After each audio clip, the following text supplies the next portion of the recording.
அன்பிற்குரிய சகோதர சகோதரிகளே, 2 நாட்களுக்கு முன்னால் கரூர் மாநகரத்தில் நடிகர் விஜய் நடத்திய அந்த ரோடு ஷோ என்ற நிகழ்ச்சியில் கலந்து கொண்ட மக்கள் நெரிசலில் சிக்கி 41 பேர் வரை மரணித்திருக்கிறார்கள்.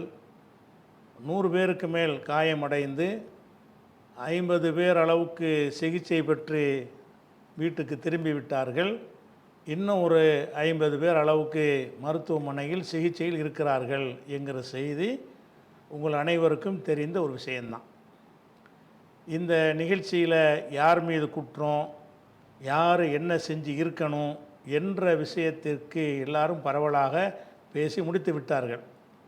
நாம் உங்களுக்கு இதில் சொல்ல போகிற ஒரு விஷயம் என்னவென்று சொன்னால், இந்த சினிமா மோகம் எல்லை மீறி போயிருப்பதற்கு என்ன காரணம்?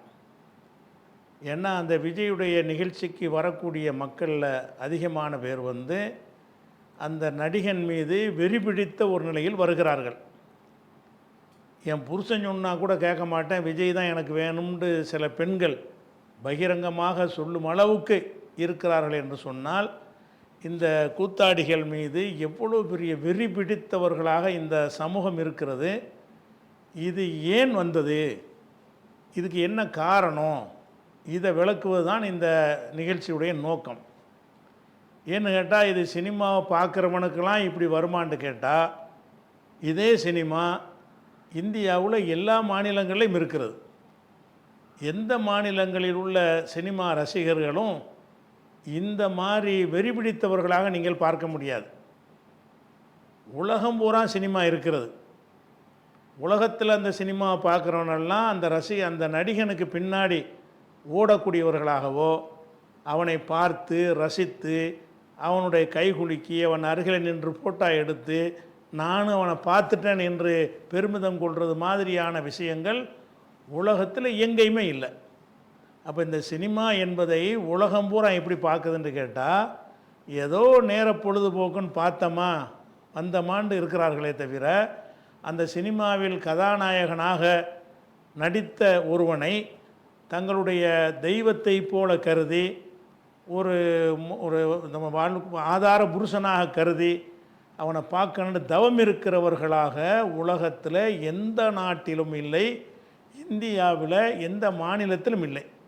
அப்படி இல்லாத ஒரு விஷயம் படிப்பறிவு மிகுந்த ஒரு மாநிலத்தில், சிந்தனை மிகுந்த ஒரு மாநிலத்தில், பிற மாநிலங்களை விட நாங்கள் முன்னேறி இருக்கிறோம் என்று பெருமை அடிக்கிற ஒரு மாநிலத்தில் இவ்வளவு வெறி பிடித்த ஒரு கூட்டம் உருவாகியிருக்கிறது என்று சொன்னால், அதுக்கு ஏதாவது ஒரு காரணம் இருக்கும்ல. வேறு எங்கேயுமே இல்லாமல் இங்கே மட்டும் இருக்குது என்று சொன்னால், அப்போ அதுக்கு முக்கியத்துவமான ஒரு காரணம் இருக்க வேண்டும்.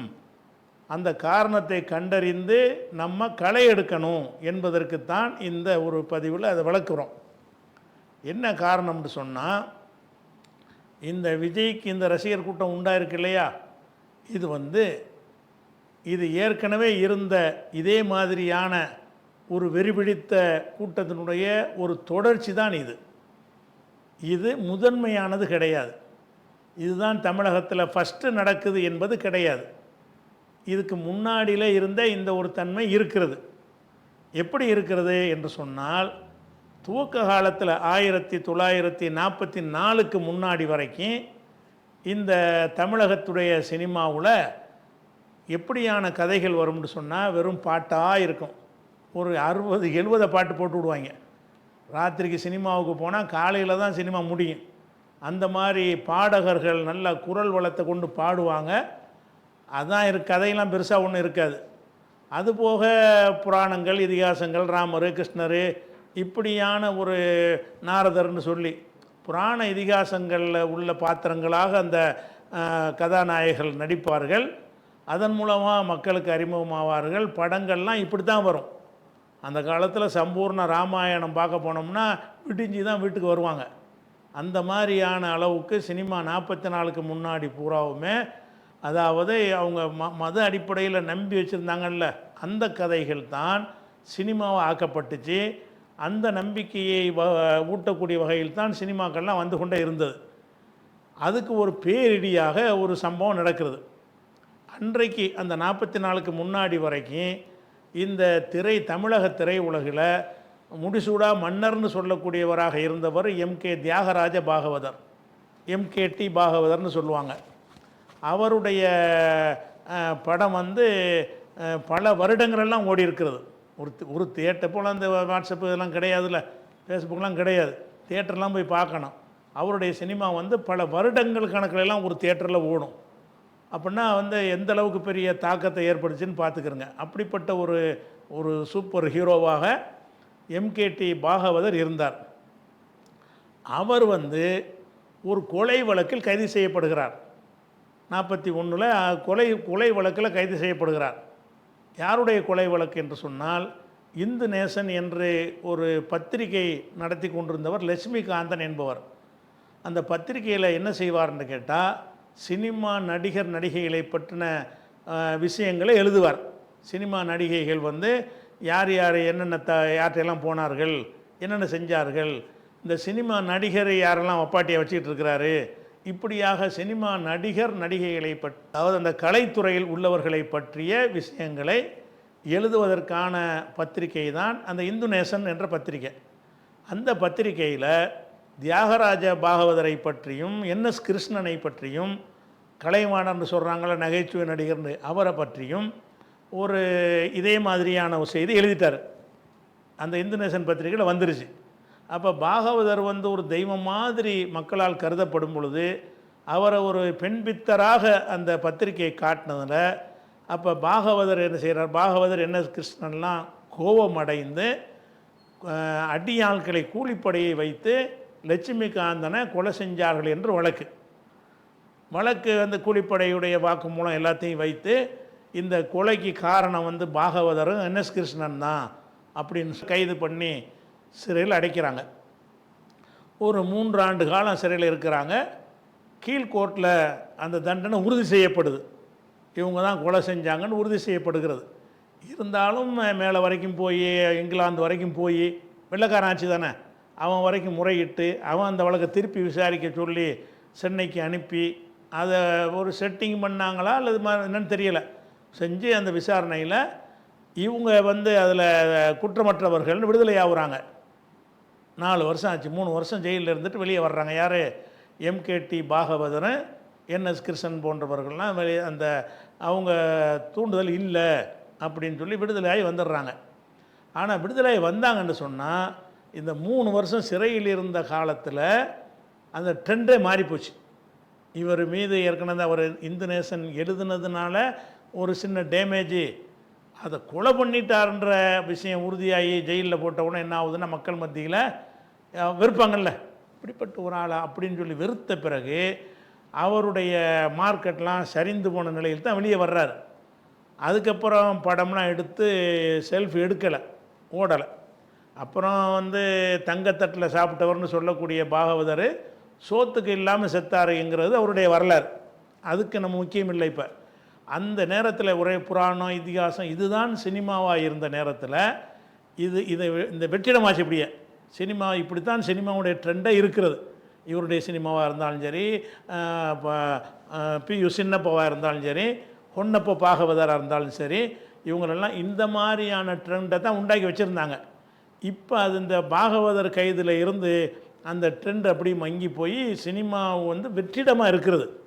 அந்த வெற்றிடத்தை நம்ம எடுத்துக்கொள்வோம் என்று சொல்லி திராவிட இயக்கத்தில் பெரியாரால் உருவாக்கப்பட்டவர்கள் இருக்காங்க இல்லையா, அந்த ஆளுக்கு என்ன செய்கிறாங்கன்னா, நம்ம அது மாதிரி சினிமா மாற்றக்கூடாது, சினிமா என்பதை நம்முடைய சீர்திருத்த பிரச்சாரத்துக்கு பயன்படுத்தக்கூடாது அப்படிங்கிற ஒரு நல்ல எண்ணத்தில் அவங்க என்ன செய்கிறாங்க, சினிமாவுக்குள்ளே நுழைந்து இந்த பராசக்திலாம் வருதில்ல, கடவுள் இல்லை, இந்த மாதிரி அந்த கடவுளின் பேரில் செய்கிற விஷயங்கள், நாட்டில் நடக்கிற அநியாயங்கள், இதையெல்லாம் தட்டி கேட்குற விதமாகவும், அதே மாதிரி சங்ககாலத்து இலக்கியங்கள் இருக்கிற புராண இதிகாசத்தை கடந்து அது மாதிரி வந்து கோவலன் கண்ணகி கதை, பூம்புகார், இந்த மாதிரியான விஷயங்களையும் கொண்டதாகவும், அதே மாதிரி வந்து நாட்டில் நடக்கிற அவலங்களை எல்லாம் சுட்டி காட்டக்கூடிய வகையிலையும், சமகால வரலாறுகளை இந்த புராண இதிகாச பாத்திரங்களை தாண்டி மதுரை நாட்டு இளவரசி, அந்த இளவரசி, இந்த இளவரசி, இப்படியான ஒரு டைப்பில் நம்ம சினிமாவை கொண்டு போயிடணும், ட்ரெண்டை மாற்றணும்னு சொல்லி இவங்க இறங்குறாங்க. யார்? அண்ணா நுழைகிறாரு, கருணாநிதி நுழைகிறாரு, எம்ஜிஆரும் இப்போ அந்த பாகவதர் படத்தில் சின்ன வேடத்தில் அசோக் குமார்லாம் சின்ன வேடத்தில் எம்ஜிஆர்லாம் நடிச்சிருக்காரு, துணை நடிகர் மாதிரி நடிச்சிருக்கிறார். அப்படிலாம் இருந்தவரெலாம் என்ன செய்கிறாங்கன்னா, அந்த வெற்றிடத்தை பயன்படுத்திக்கிட்டு ஃபோர்ஸாக இதில் நுழைவோம் அப்படின்னு நுழைஞ்சு என்ன செய்கிறாங்கன்னு கேட்டால் சினிமா ட்ரெண்டை மாற்றுறாங்க. எப்படி மாற்றுறாங்கன்னு கேட்டால், ஒன்று நல்ல சீர்திருத்த கருத்துக்கள், மூட நம்பிக்கைக்கு விஞ்ஞானத்தை வளர்க்க போகிறண்டி. ஆனால் சார் என்எஸ் கிருஷ்ணன்லாம் பாட்டு படிப்பார்ல, பட்டனை தட்டி விட்டா இட்லி வரணும், சட்னி வரும், அப்படி இப்படின்னு சொல்லி வருங்க என்னென்ன விஞ்ஞானம்னு அதையெல்லாம் ஒரு பாட்டாக என்எஸ்கே எல்லாம் படிப்பார். அப்போ இப்படியான ஒரு ட்ரெண்டிங்கில் சினிமாவை கொண்டு போனோம்னா நம்ம சீர்திருத்த பிரச்சாரத்துக்கு உதவும்னு இவங்க கையில் எடுக்கிறாங்க. சினிமாவை ஆரம்பத்தில் கடுமையாக எதிர்த்து வந்த ஈவேரா அவர்கள், பெரியார் கூட என்ன செய்கிறாருன்னு கேட்டால், இந்த ட்ரெண்டு மாறின பிறகு எதிர்க்கலை. அவர் எதிர்த்ததெல்லாம் அந்த தெய்வம், புராணம், இதிகாசம் அதைத்தான் எதிர்த்தாரே தவிர நம்ம கருத்தை தானே சொல்கிறாங்க என்ற வகையில் பெருசாகவும் சப்போர்ட் பண்ணலை. ஆனால் எதிர்க்கலைங்கிற மாற்றம் இல்லாமல் அவங்களையெல்லாம் தனக்கு சீடர்களாக காட்டி கொண்டார். கருணாநிதியை, அண்ணாவை, எம்ஜிஆரை, சிவாஜியை, இவங்கெல்லாம் நம்ம ஆளுக்கு தாண்டு காட்டி கொண்டார். அப்போ அந்த மாதிரியான ஒரு அடிப்படையில் இருக்கும்போது இந்த மாதிரி சினிமா ட்ரெண்டு மாறின உடனே அவரே அதை விரும்பினார்னு சொல்லலாம். ஆனால் பகிரங்கமாக அதை சினிமா பாருங்கன்னு அவர் சொல்லாவிட்டால் கூட எம்ஜிஆருக்கு விருது கொடுத்தாரு, சிவாஜின்னு பட்டமே அவர் தான் கொடுத்தாரு. அப்போ இந்த சினிமா வச்சு அதெல்லாம் செஞ்சார்.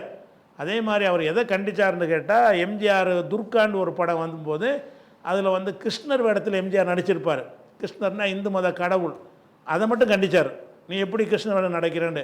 அப்போ அந்த சினிமாவில் அவருக்கு எது மறுப்பாக இருந்துச்சுன்னு சொன்னால், அந்த புராண இதிகாசங்கள், கடவுள்கள் தன்மை இருக்குது இல்லையா, அதை சொல்லக்கூடியதை எதிர்த்தவர் இந்த மாதிரி விஷயம் வரும்பொழுது பெருசாக சப்போர்ட் பண்ணாட்டா கூட அவரை சேர்ந்தவர்கள் அதில் இருப்பதில் சந்தோஷப்பட்டு கொண்டார். அதை கண்டிக்கலை, எதிர்க்கலை. சில சமயங்கள் அரிதாக அது சம்பந்தப்பட்ட விழாக்களையும் கலந்து கொண்டார். இப்படி இந்த திராவிட இயக்கங்கள்லாம் போய் அந்த கருத்தை சொல்வதற்கு சினிமாவை பயன்படுத்த ஆரம்பிக்கும் பொழுது தான் பெரியார்கிட்டேருந்து அண்ணா என்ன செய்கிறார், பிரிகிறார். வேறு ஒரு காரணத்தை சொல்லி, அவர் கல்யாணம் பண்ண காரணத்தை சொல்லி பிரிஞ்சாலும் உண்மையான காரணம் என்னென்னு கேட்டால் தேர்தலில் போட்டிடணுங்கிறது தான். அதில் அவருக்கு உடன்பாடு கிடையாது பெரியாருக்கு. அப்போ இவரோட இருந்தால் எலெக்ஷனில் போட்டியிட முடியாதுன்னு சொல்லிட்டு வெளியே இருந்து தேர்தலில் போட்டியிடக்கூடிய ஒரு கட்சியாக திராவிட முன்னேற்ற கழகம்னு உண்டாக்குறாங்க. அப்படி உண்டாக்கும் பொழுது இவர்கள் அந்த கலைத்துறையில் ஏற்கனவே நுழைஞ்சிட்டாங்க. சினிமா துறை பூராமே யார் கையில் வந்துருச்சுன்னா திராவிட இயக்கத்து சிந்தனையாளர்கள் கையில் தான். அந்த கதை வசனம் யார் எடுத்தாலும் அவங்கள தான் இருப்பாங்க. ஆரூர் தாஸ் அப்படி இப்படின்னு பார்த்தீங்கன்னா எல்லாருமே என்ன செய்வாங்க, திருவாரூர் தங்கராசு இப்படி எல்லாம் சினிமாவில் எழுதுறதெல்லாம், பட்டுக்கோட்டை கல்யாண சுந்தரம், கண்ணதாசன் கூட அதில் வந்தவர் தானே. பிந்தி தானே அண்ணாட்டேருந்து பிரிஞ்சு போனார், அவரும் திராவிட இதில் வந்தவர் தான். அப்போ அந்த சினிமா துறையில் உள்ளவங்கள்லாம் இப்படியான ஆட்கள் உள்ளே இருந்ததுனால அப்போ அண்ணா என்ன செய்கிறாருன்னா கட்சி ஆரம்பிக்கிறாரா. கட்சி ஆரம்பித்த உடனே அவர் ஆட்சிக்கு வருவதற்கு 2 முக்கியமான காரணத்தை சொல்லுவாங்க. அதை விட முக்கியமான காரணத்தை தான் நான் இப்போ சொல்ல போகிறேன். 2 காரணம் என்ன சொல்லுவாங்கன்னு கேட்டால், ஒன்று அன்றைக்கு இருந்த அரிசி தட்டுப்பாடு. காங்கிரஸ் ஆட்சியில் 65, 66, 67 கடுமையான ஒரு அரிசி தட்டுப்பாடு. ரேஷன் கடையில் வாரத்தில் ஒரு நாளைக்கு தான் அரிசி போடுவாங்க. அந்த அரிசியை வாங்கிறதுக்காக வேண்டி ராத்திரிக்கே பாய் விரித்து ரேஷன் கடை வாசலில் போய் உட்காந்துருவாங்க. விட்டிய உட்காந்துருந்து ரேஷன் கடை திறந்த உடனே அந்த புழுத்து போன அரிசி கொடுப்பாங்க. அது ஒரு நாள் தான் கொடுப்பாங்க, 2 கிலோ அரிசி கொடுப்பாங்க. அந்த அரிசிக்காக வேண்டி நான்லாம் கேள்வி வாங்கியிருக்கிறேன். முதல் நாள் இப்போ ராத்திரி படுத்து கிடந்து காலையில் அரிசி காசு கொடுத்தாலும் அரிசி கிடைக்காது. அந்த மாதிரியான ஒரு பெஞ்சம். எலிக்கறி சாப்பிடுங்கன்னு காங்கிரஸுக்காரங்க சொன்னாங்க. அப்போ அது சோறு கடை கேட்டு எலிக்கறி சாப்பிடுங்க, வடநாட்டில் சாப்பிட்றாங்கள்ல அப்படின்னாங்க. அப்போ ஒரு நாளைக்கு அரிசி கிடைக்கும், மீதி நாட்கள்லாம் அந்த நரிப்பயிறு, பாசிப்பயிறு இதுகளை தான் கொடுப்பாங்க. அதை வச்சு அதை என்ன செய்வாங்க, உணவாக சாப்பிடுவாங்க. எல்லா நாளும் சோறு கிடைக்காது. 65, 66 காலங்கள்லாம் அவ்வளோ பஞ்சம். நாங்களாம் அந்த பஞ்சத்தை அனுபவிச்சாளுக்கு அந்த அந்த வயசில். அப்போ அந்த மாதிரியான ஒரு கட்டமாக இருக்கும் பொழுது அதனால கட்டும் வெறுப்பு காங்கிரஸ் மேலே இருந்துச்சு. அது இந்த கட்சி ஆரம்பிக்கிறது அவங்க வளர்வதற்கு அது ஒரு முக்கிய ஒரு காரணமாக இருந்துச்சு. 2வது இந்திய திணிக்கணும் என்கிற வகையில் அதை கடுமையான முறையில் அவங்க நடைமுறைப்படுத்தும் பொழுது அப்போ இது இளைஞர்கள் மாணவர்களை வந்து உசுப்பி விடுறதுக்கு உதவும் என்ற வகையில் இந்தி எதிர்ப்புங்கிறத ஒன்று கையில் எடுத்தாங்க. அப்போ இவன்லாம் இந்தியை திணிக்கிறான், நம்ம தமிழை மொழியை காப்பாற்றணும், வயிற்றை காப்பாற்றணும், ரெண்டு பஞ்சாயத்து தான். வயிற்றை காப்பாற்றுறதுங்கிற ஒரு பிரச்சனையும் பிரதானமாக இருந்தது, மொழியை காப்பாற்ற இருந்தது. இந்த வகையில் அவங்களுக்கு ஒரு அடித்தளம் வளர்ந்துக்கிட்டே வருது. திமுக தான் ஜெயிக்குங்கிற அளவுக்கு வந்தாலும் ஆட்சியை பிடிக்கிற அளவுக்கு வரணுமாக இருந்தால் இன்னும் ஒரு சில வேலைகளை செய்யணும் என்று முடிவெடுத்து இந்த திராவிட முன்னேற்ற கழகம் என்ன முடிவு எடுக்கிறாங்கன்னு கேட்டால், நாம் வந்து இந்த சினிமாவை நம்முடைய அரசியல் கட்சி வளர்ச்சிக்கு பயன்படுத்தணும். எப்படி பயன்படுத்தணும் என்று கேட்டால், சினிமாவில் ஒரு சில பேரை ஒரு கதாநாயகர் மாதிரி நம்ம காட்டுறோம்ல, அவங்கள வந்து நம்மளை ஒரு அவங்களோட சக்திக்கு மீறிய ஒரு கடவுள் சக்திக்கு நிகரான ஒரு ஆளாக அவங்கள காட்டணும், மிக நல்லவங்கள காட்டணும். உலகத்தில் இவனை மாதிரி நல்லவன் கிடையாது, உலகத்தில் இவனை மாதிரி வீரன் கிடையாது, உலகத்தில் இவனை மாதிரி உண்மையாளன் கிடையாது, உலகத்தில் இவனை மாதிரி பரோபகாரி கிடையாது, உலகத்தில் இவனை மாதிரி வள்ளல் கிடையாது என்கிற வகையில் நம்முடைய சித்தாந்தத்தில் உள்ளவர்களை என்ன செய்யணும், பூஸ்ட் பண்ணணும். அப்படி பூஸ்ட் பண்ணும் பொழுது அவரை வச்சு நம்ம இயக்கத்தை என்ன செய்யணும், வளர்க்கணும் அப்படின்ற முடிவெடுத்து என்ன செய்கிறாங்கன்னு கேட்டால், இந்த சினிமாவில் வந்து நுழைஞ்சு அதுக்கு அவங்க கண்டுபிடிச்சது தான் எம்ஜிஆர், சிவாஜி கணேசன், எஸ்எஸ்ஆர், இந்த எஸ்எஸ் ராஜேந்திரன், இந்த 3 பேரை கண்டறிந்து என்ன செய்கிறாங்கன்னா 3 பேருக்கும் பூஸ்ட் பண்ணி ஏற்றுவோம் அப்படின்னு சொல்லி என்ன செய்கிறாங்கன்னா சினிமாவில் கொண்டு விட்டுறான். எப்படி ஏற்றுறது என்று கேட்டால், சினிமாவை பார்த்துட்டு அவனாக போய்கிட்டு இருந்தான்னு சொன்னால் அவனுக்கு வந்து இப்போ இருக்கிற மாதிரியான வெறி பிடித்த கூட்டம் வந்து உண்டாக முடியாது. அதுக்கு என்ன செய்யணும்னு கேட்டால், திமுகவிலேருந்து ஒரு திட்டத்தை வகுத்து என்ன செய்கிறாங்கன்னா, எம்ஜிஆர் படம் ஓடக்கூடிய எல்லா தியேட்டர்கள்லையும் நம்ம கட்சிக்காரங்க என்ன செய்யணும், அந்த படம் போடும் பொழுது ஒரு விதமான மாஸ் சைக்காலஜி மூலமாக மக்களை வந்து வென்றெடுக்கணும். எப்படி வென்றெடுக்கணும், அந்த சினிமா ஓடும்போது எழுத்து போடுவான்ல, புரட்சி நடிகர் எம்ஜிஆர், எம்ஜி ராமசந்தர்னு போடுவாங்க. அந்த காலத்தில் எம்ஜி ராமசந்தர்னு போட்டோன்னு என்ன செய்வாங்கன்னா விசில் அடிப்பாங்க, கை தட்டுவாங்க. அப்படி தட்டணும்னு பாடம், அப்படி தட்டணும்னு பாடம் நடத்தி திமுக ஆட்களை எம்ஜிஆர் படம் ஓடுற இடத்துலலாம் போய் எம்ஜிஆர் சண்டை போடும்போதும், எம்ஜிஆர் முதல்ல வருகை தரும்போதும், எம்ஜிஆர் சில அந்த படங்களில் சில நல்ல காரியம் செய்கிற மாதிரி வரும்பொழுதும் விசில் அடிப்பது, கை தட்டுவது, எந்திரிச்சு கூத்தாடுவது, இப்படி திமுகவை சேர்ந்தவர்களை செய்ய வைத்து அதன் மூலமாக மக்கள் மத்தியில் இவன் கொண்டாடப்பட வேண்டியவன்கிறது உண்டாக்குனாங்க. சும்மாவெலாம் எம்ஜிஆருக்கு ரசிகர் உண்டாகலை.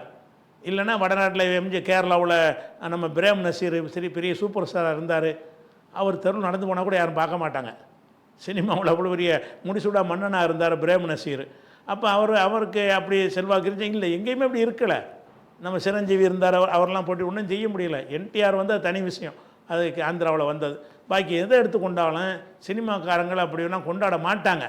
கொண்டாடக்கூடியது ஆக்குனது எப்படின்னு கேட்டால், அங்கே எம்ஜிஆர் வரும்போது விசில் அடித்தவுடனே இருக்கிற மக்களுக்கு என்ன ஏற்படும், ஓ இவர் வந்து ஒரு டிஃப்ரெண்ட்டான ஒரு ஆள் போல் இருக்க, 3 பேர் குதிக்கிறாங்களே, 3 பேர் கொண்டாடுறாங்களே, அப்படிங்கும் பொழுது ஒரு ஆர்வம் அதிகரிக்கும். நம்ம அவனை பார்க்கணும், அவனை அப்படி நேசிக்கணும்னு சொல்லி அவனை வந்து உள்ளத்துக்குள்ளே என்ன செய்கிறது, அப்படி பெண்களாக இருந்தால் என்ன செய்கிறது, அவனே ஒரு காதலன் மாதிரியே மனசில் சுயரிச்சுக்கிட்டாங்க அதிகமான பெண்கள். வழங்குதா, அவனை அழகான முறையில் காட்டுறாங்கல்ல, அவனை உலகத்திலே பேரழகனாக எம்ஜிஆரை காட்டுவது, அப்படியெல்லாம் செஞ்சு என்ன செஞ்சாங்கன்னு கேட்டால், இதை ஊகமாக நான் சொல்லலை, இதான் நிஜம் நடந்த சம்பவம். நாங்கள்லாம் சின்ன பிள்ளைகள் அந்த வேலையை செஞ்சு இருக்கிறோம். ஆனால் அதை வந்து இதை நான் சொல்வதை விட நன்னிலம் நடராசன் திமுகவில் ஒரு பெரிய பேச்சாளர் இருந்தார், இப்போ இருக்கிறான்னு தெரியலை. அந்த நன்னிலம் நடராசன் என்ன செய்கிறாருன்னா, எம்ஜிஆர் கட்சியை விட்டு பிரிஞ்சு வேறு ஒரு கட்சி அதிமுகன்னு ஆரம்பித்த பிறகு அப்போ வந்து பொதுக்கூட்டங்களில் பல ஊர்களில் அவர் பேசினது இன்றைக்கும் யூடியூப்பில் தேடினா நன்னிலம் நடராசனுடைய அந்த உரை இருக்கும். அவர் என்ன சொல்கிறாருன்னு கேட்டால், நாங்கள் என்ன செய்வோம்னு கேட்டால், எம்ஜிஆர் படம் போட்டால் அப்பாய்களெல்லாம் கூட்டிகிட்டு போய் நாங்களே செலவழித்து கூட்டிகிட்டு போவோம், நாங்களே சைக்கிள் வாடகைக்கு எடுத்து சைக்கிளில் தான் போகணும். அங்கேருந்து என்ன செய்யணும், நன்னிலத்தில் இருந்து கொரடாச்சேரியில் வந்து படம் பார்க்குறது, கொரடாச்சேரியிலேருந்து நன்னிலம் போய் சினிமா பார்க்குறாருந்தா சைக்கிளில் தான் போகணும்.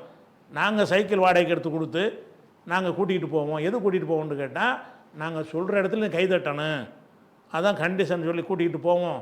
கூட்டிகிட்டு போகும்போது பச்சிராஜா பிலிம்ஸ் வழங்கும்னு போடுவான். அண்ணே கைதட்டவான்னு கேட்பான். இருறா, அவசரப்படாதடா.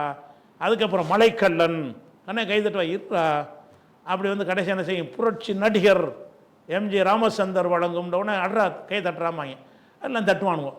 இப்படியாக்கும் ஊர் ஊராக போய் எம்ஜிஆர் படம் ஓடுற இடத்துல எல்லாம் இவர் கொண்டாடப்பட வேண்டியவர், இவர் தெய்வாம்சம் மிக்கவர், இவருக்கு நிகராக எவரும் இல்லை அப்படிங்கிற ஒரு கருத்துருவாக்கத்தை நாங்கள் உண்டாக்கி தான் இந்த கூத்தாடி பயலை இந்த நிலையை கொண்டு வந்தோம்னு அவர் சொன்னார். அது உண்மையை தான் சொல்கிறார். அவருக்கு அந்த இப்போ வெளிப்படுத்தினது பகை வந்தோன்னு வெளிப்படுத்துகிறாரு. இது நிஜமானா 100% நிஜம். அப்போ இன்னும் சொல்ல போனால் அந்த கொண்டாடுறாங்கல்ல, அந்த மாதிரி ஒரு திறமை அந்த மாதிரி அடிப்படையில் வச்சு பார்த்தா கூட எம்ஜிஆரை வந்து கொண்டாடக்கூடிய எந்த தகுதியும் அவருக்கு இருக்கலை. எம்ஜிஆருடைய அந்த மொழி, தமிழ் பேச்சு, உச்சரிப்பு, அந்த வசனம் ஒரு கேட்டு ரசிக்கிற மாதிரி இருக்காது. அப்படி இது. ஆனால் எம்ஜிஆருக்கு வில்லனாக இருப்பார் வீரப்பா, அப்படி பார்த்தா அந்த தோற்றமும் அந்த கம்பீரமும் அந்த கணீர்ங்கிற குரலும் அதுதான் ஒரு கதாநாயகனுக்குள்ளே கம்பீரமான குரலாக இருக்கும். எம்ஜிஆர் குரல் நம்ம விஜய் குரல் மாதிரி ஒரு பெண்மையான ஒரு குரலாக இருக்கும். அப்புறம் ஆன்மீகமான ஒரு கம்பீரமான குரல் இருக்காது. ஆனாலும் அது எடுபட்டுச்சு. எதனால்? வீரப்பா இதுதான் எடுபட்டு இருக்கணும். ஏன்னா வீரப்பாவுடைய பேச்சை கேட்டீங்கன்னா அப்படி அந்த வசன உச்சரிப்பு, அந்த குரலில் உள்ள அந்த கணீர், அந்த வெங்கல குரல் மாங்கல்ல, அந்த வெங்கல குரலில் அவர் பேசுகிறதெல்லாம் இன்றைக்கி எடுத்து பார்த்தாலே எம்ஜிஆர் சிவாஜி 2 பேர் நேருக்கு நேரம் பேசுவாங்க. அதில் வந்து வேறு வெளிநாட்டுக்காரன்ட்ட கேட்டால் அவன் தான் நல்லா நடிகன்னு சொல்லுவாங்க. அது மாதிரி இருப்பாங்க. ஒரு அழகுன்னு எடுத்துக்கிட்டால் கூட எம்ஜிஆருக்கு ரோஸ் பவுடர்னு தான் அவருக்கு பேர் அந்த காலத்தில் சொல்லுவாங்க. எம்ஜிஆரை விட ஒரு 10 மடங்கு அழகாக இருக்கிற ஒரு ஆளுன்னா ஜெமினி கணேசனை சொல்லலாம். அவ்வளோ அவர் ரத்தம் சுன்ற மாதிரி சிவேன்னு இருப்பான் அந்த ஆள். அவனுக்கு பின்னால் நிறைய பெண்கள், நிறைய பொண்டாட்டி அந்த ஆளுக்கு. அப்போ ஆனால் அவருக்கு முடியலை. ஏன்னு கேட்டால் ஜெமினி கணேசனுக்கு பூஸ்ட் பண்ணுறதுக்கு ரசிக கூட்டம் இல்லை. அதே நேரத்தில் வந்துக்கிட்டு இவருக்கு பூஸ்ட் பண்ண இருக்கிறது. அதாவது ஒரு குரல் வளமும் இல்லை, ஒரு திறமையும் இல்லை. ஆனால் அழகு எடுத்துக்கிட்டாலும் அதை விட அழகானவர்கள்லாம் வீரப்பா எம்ஜிஆரோட அழகாக இருப்பார். நீங்கள் நெசமாக சினிமாவில் பார்த்தா கூட பிஎஸ் வீரப்பா வந்து பார்த்தீங்கன்னா எம்ஜிஆரோட நல்ல அழகான தோற்றத்தில் இருப்பார். ஆனாலும் அதையெல்லாம் தாண்டி எதனால் அவர் மக்கள்கிட்ட ஈடுபட்டார்ன்னு கேட்டால் அவர் இந்த நம்ம திராவிடத்தில் இருக்கார். அவர் என்ன நன்றி கேட்டால் அவர் என்ன பண்ணுவார்ன்னு கேட்டால் அவருடைய படங்களில் அண்ணாவை பற்றி பேசுவார். அது மாதிரி பாட்டு வைப்பார். அவர் பேசிக்கிட்டு இருக்கும்போது பின்னாடி நல்ல பேரை வாங்க வேண்டும் பிள்ளைகளேன்னு சொல்லும்போது பின்னாடி அண்ணாவுடைய படம் ஒன்று இருக்கும். அது மாதிரி 3 எழுத்தில் என் மூச்சு இருக்குங்கிறது 3 எழுத்து திமுகவை சொல்கிறார். 3 எழுத்தில் என் மூச்சு இருக்கும்னா திமுக 3 எழுத்து தானே. அப்போ அதெல்லாம் வந்து அந்த திமுகவை சொல்லக்கூடிய ஒரு விஷயம். பறக்க வேண்டும் எங்கும் ஒரே சின்ன கொடி, அது பஞ்சம் இல்லை எனும் அன்னக்கொடின்னு சொல்லி இருந்துடலாம் நாட்டில் வண்ணக்கொடின்னு படிக்கும் பொழுது திமுக கொடியை காட்டுவார். அதாவது திமுகவுடைய பிரச்சாரம் எப்படி ஒரு பண்ணுறாருன்னா, எம்ஜிஆரை இவங்க கொண்டே மக்கள்கிட்ட நிறுத்திட்டாங்க. இந்த எம்ஜிஆரை திமுக ஆதரிக்கிறாருன்னா எவ்வளோ ப்ளஸ்ஸாக இருக்கும். அப்படி பிளான் பண்ணுறாங்க. திமுக அண்ணாதுரை என்ன செய்கிறாருன்னு கேட்டால், நம்ம வந்து வெகுஜன மக்களை இந்த தத்துவங்களை சொல்லலாம் வென்றெடுக்க முடியாது, மொழியை சொல்லிலாம் வென்றெடுக்க முடியாது. வெகுஜன மக்களை வென்றெடுக்கிறதா சினிமா மூலம் தான் எடுக்க முடியும். அப்போ சினிமாவில் நமக்குன்னு ஒருத்தனை உண்டாக்கி அவனை வந்து தெய்வாம்சம் அவனை பார்க்கறதுக்கு தவம் இருக்கணும். அப்படியான ஒரு நிலையில் உண்டாக்கணும் என்று சொல்லி எம்ஜிஆரை உண்டாக்கி இப்படி ரசிக்கணும் என்கிற, இப்போ விஜய்க்கு நீங்கள் பார்க்குறீங்கல்ல, இந்த மாதிரி கூட்டத்தை செயற்கையாக திமுக காரங்க உருவாக்கினாங்க. உருவாக்கியதன் மூலமாகத்தான் எம்ஜிஆர்னு அப்படி ஒரு மாசு வந்துச்சுல, அந்த மாதிரிலாம் வந்ததை நம்ம பார்க்குறோம். அப்படி வரும்படி நேரத்தில் என்ன ஆகுதுன்னு கேட்டால், இப்போ எம்ஜிஆர் இந்த இப்போ கருத்து வேறுபாட்டினால என்ன செஞ்சிட்டாருன்னு கேட்டால், சிவாஜி கணேசன் வந்து போயிட்டார். திராவிட இயக்கத்திலேருந்து என்ன செஞ்சிட்டார், விலகி போயிட்டார். எங்கே போயிட்டார்? காங்கிரஸுக்கு போயிட்டார். காங்கிரஸுக்காரனுக்கு இந்த கலை இல்லை. எந்த கலை இல்லை? தூக்கி விடுற கலை இல்லை. சிவாஜி எம்ஜிஆரோட நடிப்பார். என்னதான் நடிக்கிறதா இருந்தாலும் அதை பூஸ்ட் பண்ண உட்காந்து கை தட்டணும்ல, விசில் அடிக்கணும்ல. அப்படியான விசிலடித்தான் குஞ்சுகளை வந்து அவங்களுக்கு உருவாக்க தெரியலை. அதனால் சிவாஜி சோபிக்க முடியலை. எஸ்எஸ்ஆர் 2வது இடத்துல வச்சுருந்தாங்க. எஸ்எஸ்ஆர் வந்து என்னை கேட்டால் எம்ஜிஆரை விட நல்ல அழகான தமிழ் பேசக்கூடியவர், நல்லா உச்சரிக்கக்கூடியவர் தான். இருந்தாலும் அவரை பூஸ்ட் பண்ணலை. அப்போ எம்ஜிஆர் என்ன மாதிரிலாம் காட்டினாங்கன்னு கேட்டால், வால் சண்டை, கத்தி சண்டை, சிலம்பு சண்டை, மல்யுத்தம், எதை எடுத்துக்கொண்டாலும் விற்பனர் மாதிரி கொண்டே காட்டணும். என்னடா வாழையாட்டிக்கிறாரு, சிலம்பட்டிக்கிறாரு அப்படி. ஆனால் எதுவுமே அவர் செய்ய மாட்டார். எல்லாம் டூப்பு தான் செய்வாங்க. ஒரு டூப்பு போட்டு என்ன செய்வாங்க, சினிமாக்களில் இருக்கிற எல்லா சண்டை காயசிலையுமே கதாநாயகன் இருக்க மாட்டான். அந்த முகத்தை முதல்ல காட்டுவாங்கல்ல, அதே மாதிரி ட்ரெஸ்ஸை இன்னொருத்தங்க போட்டு வச்சுருப்பாங்க. அவனை வச்சு தான் எடுப்பாங்க. முதுகு பக்கம் வேகமாக ஓடும்போதெல்லாம் தெரியாது. நிறுத்தி காட்டும்போது இப்படி மிக்ஸ் பண்ணி காட்டுவார். இப்படி தான் அது விஜயாக இருந்தாலும் சரி, ரஜினியாக இருந்தாலும் சரி, எல்லாமே வேறு ஆளுக்கு தான் சண்டை போடுவாங்க. அந்த சண்டை காட்சியில் இருக்கிறது, அந்த குதிக்கிறது, தாண்டுறது, மேலேருந்து அதெல்லாம் யாருன்னு பார்த்தீங்கன்னா சினிமாவில் டூப் பூண்டு வச்சுருப்பாங்க. அவன் தான் ஒரிஜினலாக சண்டை போடுறான், அவனுக்கு பேர் டூப்பு. அப்போ அந்த டூப் பூண்டு ஆட்களை வச்சு என்ன செய்வாங்கன்னு கேட்டால் இவனை பில்டப் ஏற்றுவாங்க. சண்டை போடுற சண்டை சுழட்டுற மாதிரி பார்ப்பாங்க.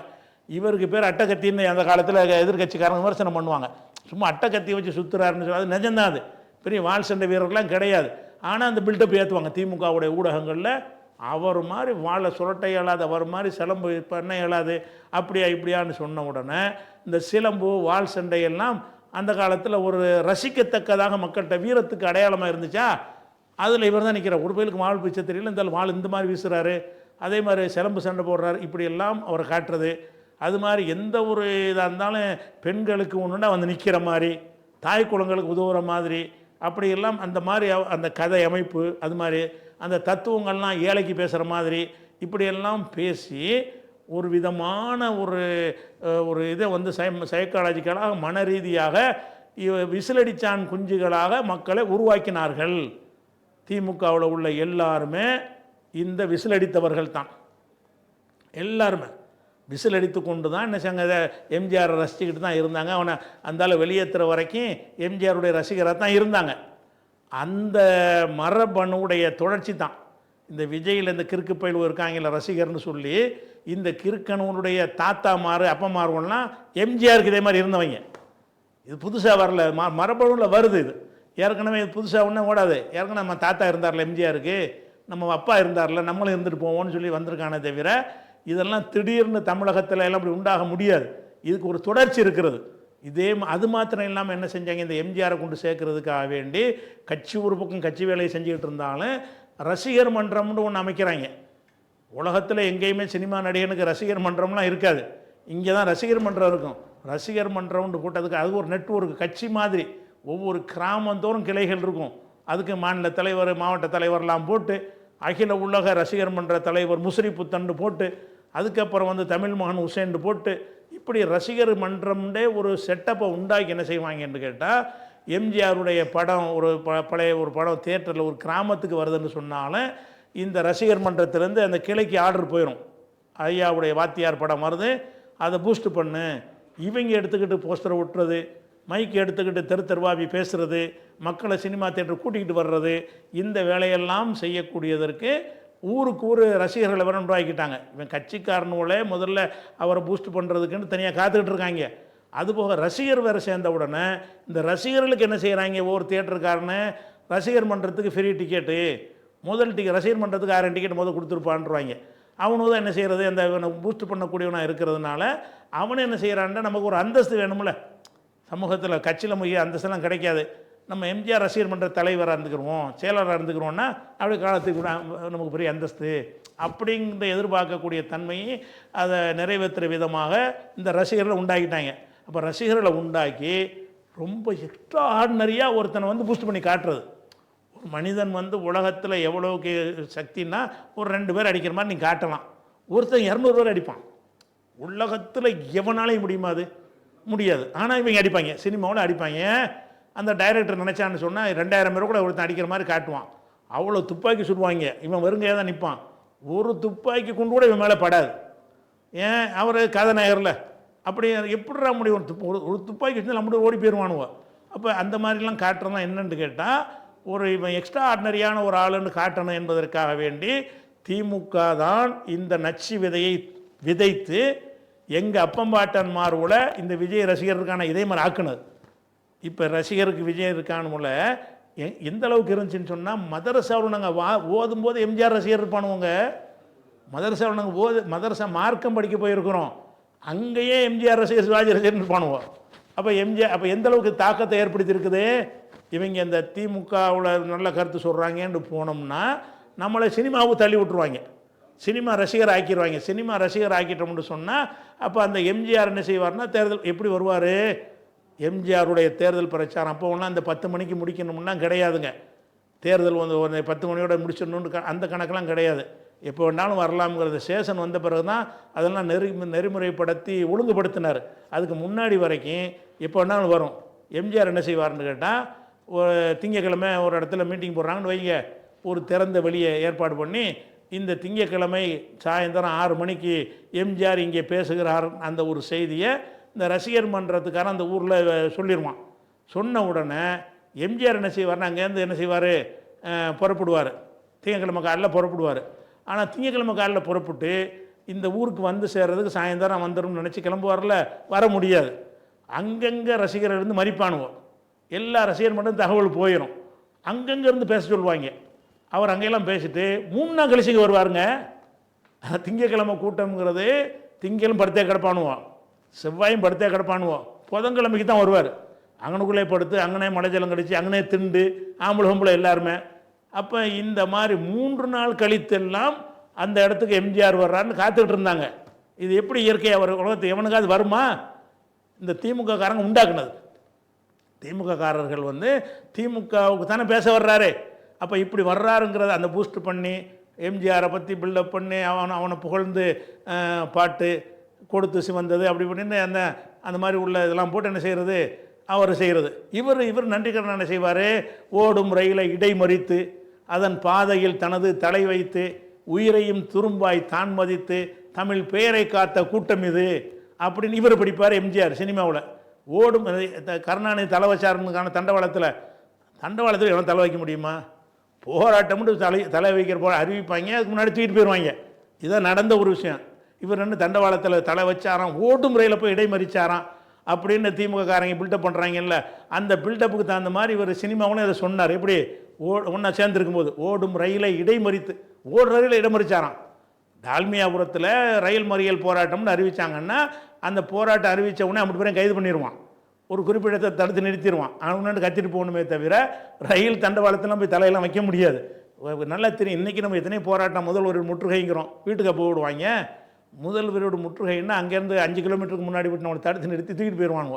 ஆனால் அந்த மாதிரி ஒரு போராட்டம் நடத்தினதை எம்ஜிஆர் எப்படி காட்டுறாரு, ஓடும் ரயிலை இடைமறித்து அதன் பாதையில் தனது தலை வைத்து உயிரையும் துரும்பாய் தான் மதித்து தமிழ் பெயரை காத்த கூட்டம் இது, தமிழ் பெயரை காப்பதற்காக செஞ்சேன் அப்படிங்கிறாரு.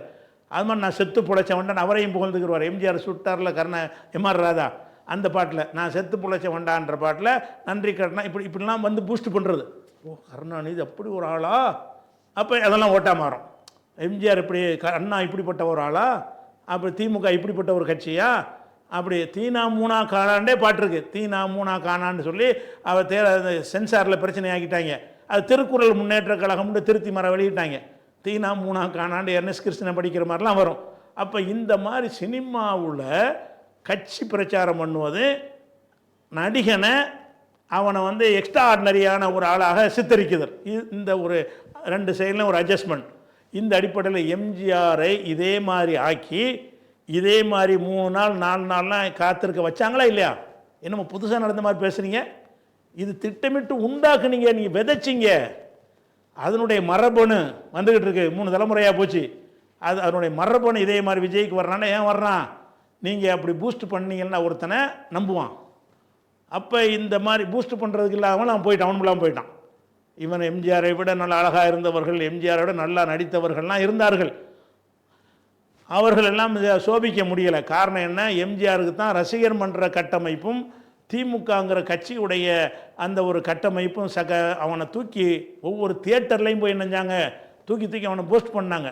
அப்படி பண்ணி எந்த அளவுக்குன்னா எம்ஜிஆர் அந்த சோடா குடிச்சிட்டு வச்சாருன்னா அந்த சோடாவை குடிக்கிறதுக்கு பொம்பளையிலோ போட்டி போடுவோம், மீதி உள்ள சோடாவை குடிக்கிறது. இதுகளெல்லாம் அப்படி அந்த மாதிரி அவர்கிட்ட போய் விழுவாங்க பெண்கள்லாம். எதனால் அப்படி ஆக்கி வச்சுருக்காங்க சினிமாவின் மூலமாக. இப்படி வேறு மாநிலத்திலாம் இருக்காது. என்னடா வேறு மாநிலத்தில் சினிமா பார்ப்பான், அந்த கதாபாத்திரமாக மருத நாட்டு இளவரசன்னா இளவரசன், அது முடிஞ்சு வச்சு கதை. அந்த கதாநாயகனை சிந்திக்கவே மாட்டான். கோவலன்னா கோவலன் அப்படி வந்துடுவான். இங்கே கோவலனை எம்ஜிஆர் சிவாஜியாக பார்க்கணும் அப்படி மனசிட்ட வச்சுட்டு இருப்பான்.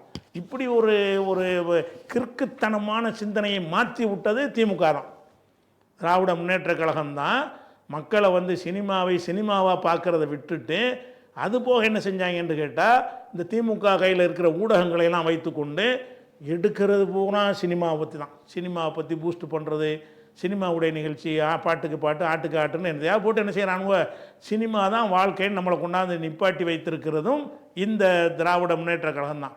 உதயநிதிக்கு கூட ரசிகர் மன்றம் வச்சுக்கிட்டு அதுக்கு அன்பில் மகேஷ் ஒரு மந்திரி ரசிகர் மன்ற தலைவராக இருக்கார். ரசிகர் மன்றம்னு வைத்துக்கொண்டு அப்படி ஒரு செட்டப், அப்படி ஒரு கட்டமைப்பு வச்சுக்கிடுவாங்க ரசிகர் மன்றம்னு சொல்லி. இந்த ரசிகர் மன்றம் உண்டாக்கி கொண்டு இப்படியெல்லாம் பூஸ்ட் பண்ணி கொண்டு வரக்கூடியது இன்னும் ஓயவில்லை. இன்னும் சொல்ல போனால் இந்த சினிமாவுக்காக வேண்டி அதான் நாட்டில் வந்து மகா கெட்டது சினிமா. சினிமாவில் உள்ளவன் மாதிரி கெட்டவன் வேறு எந்த துறையிலும் இருக்க மாட்டான். சினிமாவில் உள்ள நடிகர்கள் எல்லாரும் குடிப்பானுவோம், எல்லாருமே கருப்பு பணம் வச்சுருப்பானுவோம், எவன்ட்டையும் ஒழுக்கம் நேர்மையெல்லாம் இருக்கவே இருக்காது. ஆனால் சினிமாவில் மட்டும் அந்த காட்சியில் மட்டும் இப்படி காட்டுவதன் மூலமாக நீங்கள் மதிக்கிறீங்களே தவிர அவனு உள்ள நல்லவனே கிடையாது. எந்தளவு கிடையாதுன்னா, ரஜினிகாந்த் ஒரு மாதத்துக்கு முன்னாடி ஒரு பொது நிகழ்ச்சியில் பேசுகிறார். எப்படி அனிருத் வந்து அவர் இப்போ இருந்தார்னா வந்து பெண்கள்லாம் கூட்டமாக வந்து அவர் மேலே உழுவாங்க, அப்படிப்பட்டதாக்கும்.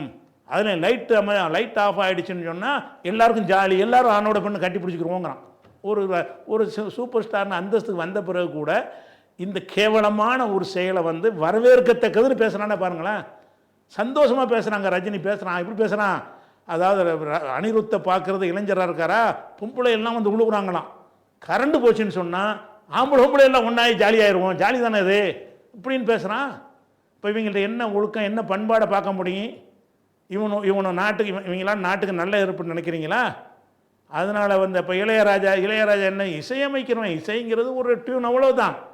இதுக்கு வந்து கடவுளுங்கிறாங்க. இதுக்காக வேண்டிக்கிட்டு அரசாங்கத்தில் விழா நடத்துகிறான். நீ இன்னும் அந்த போதையிலேருந்து மக்களை காப்பாற்ற மாதிரி தெரியலையே. சினிமாவை விட்டு வேறு வேலையை பாருங்கடா. தமிழ்நாடு எங்கேயோ முன்னேறிக்கிட்டு போயிட்டு இருக்கிறது. அதை பூரா மேலே ஒரு ஜான் போனால் ஒரு மூலம் கீழே இறங்குற மாதிரி உள்ளதாக இருக்குது. ஒரு ஜான் மேலே போகிறாங்க, ஒரு மூலம் இழுத்து விட்றாங்க சினிமாவின் மூலமாக.